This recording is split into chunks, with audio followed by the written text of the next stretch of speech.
You know, when we think about Scripture, we usually think of stories, maybe some laws, a bit of poetry. But what if I told you that a few very specific words in the New Testament were engineered for a much deeper purpose? What if they were designed to be precision tools that have a direct, a neurological impact on anyone who hears them? That's the incredible idea we're going to dive into. All right, so to get us started, let me ask you a question. Just think about the entire New Testament for a second. All the Gospels, Paul's letters, everything. How many times does God the Father himself, the voice from heaven, actually speak directly? Just take a quick guess. I bet the answer will surprise you. The answer? It's a tiny number. We're talking about 10 instances, give or take. And the whole theory we're exploring today is that this scarcity, well, that's the whole point. In a book just packed with the words of Jesus and the apostles, these super rare moments when the Father speaks, man, they carry some serious weight. Their rarity tells you that each one is a major high-impact event. Yeah, the idea here is that these weren't just some off-the-cuff remarks. Nope. Each one was like a semantic payload, a linguistic tool that was engineered with absolute pinpoint precision, and it had one big overarching mission. And that mission was to fundamentally rewire the human connectome, to literally change the neural pathways that control how we see God, how we think about authority, and even how we see ourselves. This is the core idea, right? These weren't just words meant to be heard. They were words designed to do something deep inside the listener's mind. Okay, so to really understand the power of a voice, you first have to feel the power of its absence. Before this acoustic shockwave we're talking about, there was a profound silence for 400 years. We got to go back and see how this long, quiet period basically set the cognitive stage for everything that was about to happen. So between the very last prophet of the Old Testament, a guy named Malachi, and the moment John the Baptist shows up on the scene, you've got this huge gap. Roughly 400 years of what scholars call prophetic silence. 4 centuries with no new direct word from God. I mean, just imagine what that does to a culture's mindset. The whole expectation of hearing a divine voice just kind of fades away. And the brain, it adapts. And this isn't just a metaphor. We're talking about a literal neurological adaptation. The neural pathways for anticipating a direct, spontaneous word from God, they started to get pruned back from lack of use. And in their place, other pathways, the ones for analyzing texts, for debating law, for tradition, they grew incredibly strong. The living voice was pretty much replaced by the preserved text. In fact, the closest thing they had to God speaking during this time was this concept called the bat kol. It means daughter of a voice. Think about that. It wasn't the voice itself, but like a faint echo, an acoustic shadow. It's like hearing the memory of a shout, not the shout itself. That's how distant the whole concept had become. This quiet is the perfect backdrop for what comes next.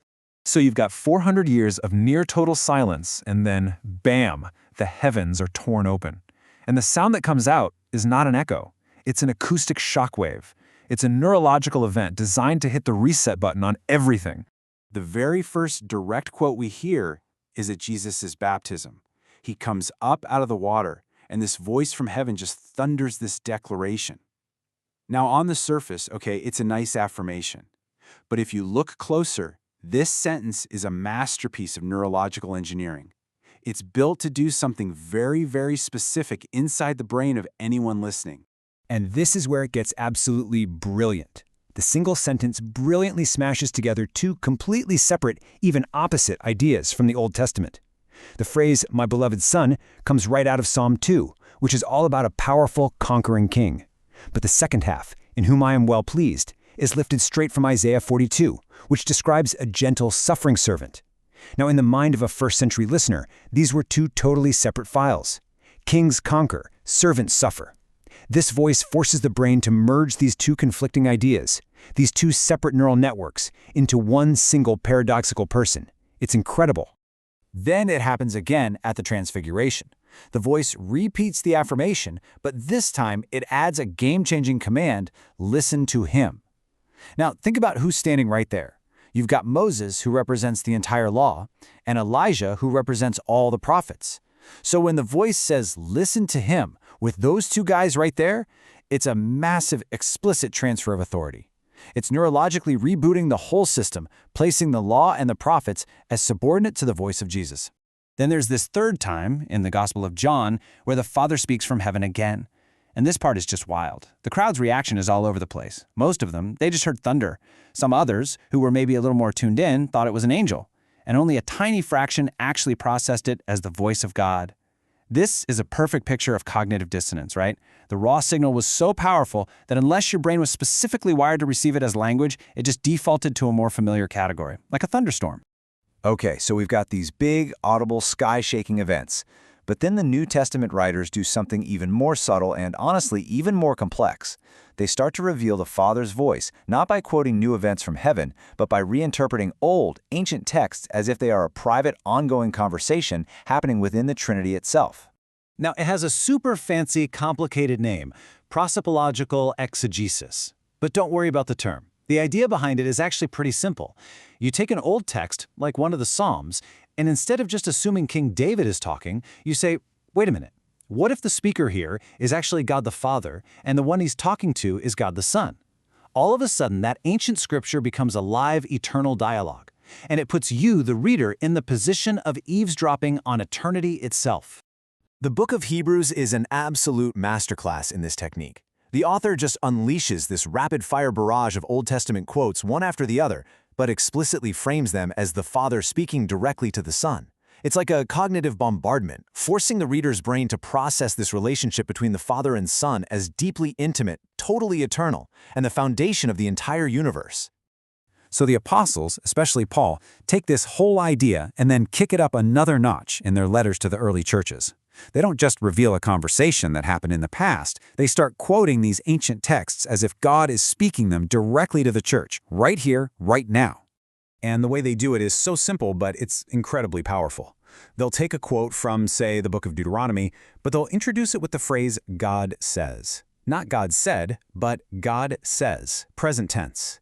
In that one move, they collapse thousands of years, and suddenly that ancient line of text isn't just history, it's a living, active speech act that's happening to you, the reader, in the present moment. And this technique had very real, practical neurological functions. Just look at these examples. When Paul quotes, God says vengeance is mine, he's basically giving your prefrontal cortex, the logical part of your brain, a really good reason to tell your amygdala, the raw, emotional part, to calm down and let go of the impulse for revenge. Or when he quotes, God says, I will be a father to you, that's a direct therapeutic intervention designed to rewire insecure attachment patterns. These aren't just abstract ideas, they're tools for real-time emotional and cognitive regulation. So let's zoom out. What's the grand strategy here? When you put all these pieces together, the rare, earth-shaking voices from heaven, the revealed conversations within the Trinity, and these active present-tense quotes, what you start to see is a single systematic project, the complete and total rewiring of the human brain's divine connectome. This slide, right here, is the before and after picture. The old way of connecting with God, you know the one from Mount Sinai, was driven by fear. It was processed in the amygdala, the brain's threat detection center. The source was always external: thunder, fire, stone tablets. The new connectome, the one being built by these words, is designed to be driven by relational intimacy. It's processed in the prefrontal cortex, the part of the brain responsible for attachment and complex thought. And its source is meant to be internal, written on the heart. It's a complete system upgrade, from the hardware to the software. The whole thing really hinges on this fascinating idea from linguistics called speech-act theory. You know, the basic idea is that some words don't just describe reality, they actually create it. Like when a judge says, I now pronounce you husband and wife, those words don't just describe a marriage, they actually create a new legal reality. Well, in the exact same way, these divine quotes were presented as performative acts. When God says, I will be their God, it's not just a description of a fact, it's an act of creation that actively rewires the believer's entire sense of identity. And that, right there, was the ultimate goal. The entire carefully curated project, from that first acoustic shockwave at the Jordan River all the way to the intimate whisper of adoption in the letters, all of it was designed to systematically overhaul the human brain's wiring.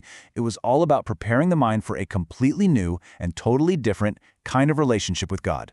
Which, of course, leaves us with one final, pretty provocative thought.